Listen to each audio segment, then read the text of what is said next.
আসসালামু আলাইকুম এভরিওয়ান, সবাই কেমন আছেন? আশা করি সবাই ভালো এবং সুস্থ আছেন। আজকের ভিডিওতে আমি FZ25 এবং হর্নেট 2.0 এর প্রাইসের তারতম্য এবং তার সাথে কিছু বৈশ্বিক পার্থক্য আপনাদের জানানোর চেষ্টা করব।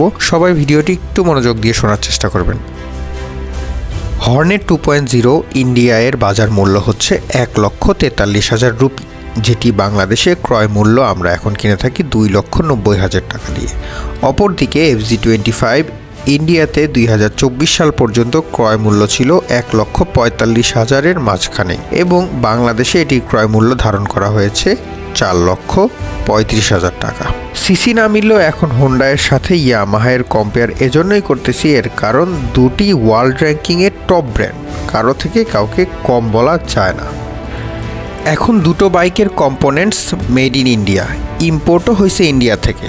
তাহলে ইন্ডিয়াতে অলমোস্ট দুটি বাইকের দাম সেম হলেও বাংলাদেশে বৈষম্যটা কেন? আবার কিন্তু বিষয়টা এমন না যে FZ25 জাপান মেড, যেমন আগে Yamaha RX India, Pakistan, Japan আলাদা আলাদা দেশ বানাইতো এবং জাপান ভেরিয়েন্টের দাম ইন্ডিয়া পাকিস্তান ভেরিয়েন্টের থেকে অনেক বেশি ছিল।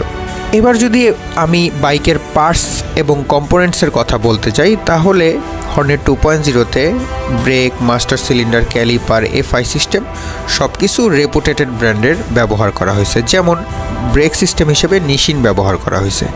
আবার সেম ইয়ামাহা FZ25-এরও ব্রেক, মাস্টার সিলিন্ডার সকল কিছু রেপুটেটেড ব্র্যান্ডের। যেমন ব্রেকিং সিস্টেম হিসেবে বাইব্রি বা ব্রেম্বো ব্র্যান্ডের ব্রেকিং সিস্টেম ইউজ করা হয়েছে। তাহলে ইয়ামাহা তো এক্সেপশনাল বা আহামরি কিছু দিচ্ছে না যে আমাকে 1,45,000 টাকা দিয়ে বাইকটি কিনতে হবে।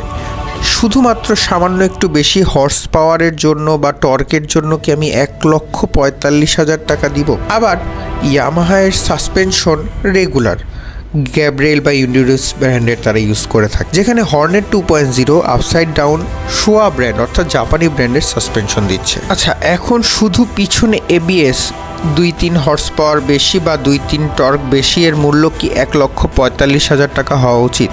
অনেকে বলতে পারেন যে যেহেতু আমি একটু হোন্ডার পক্ষে কথা বলতেছি তাই হোন্ডার সাপোর্টে কথা বলছি, হোন্ডার দালালি করতেছি, কিন্তু বিষয়টা কিন্তু এমন না।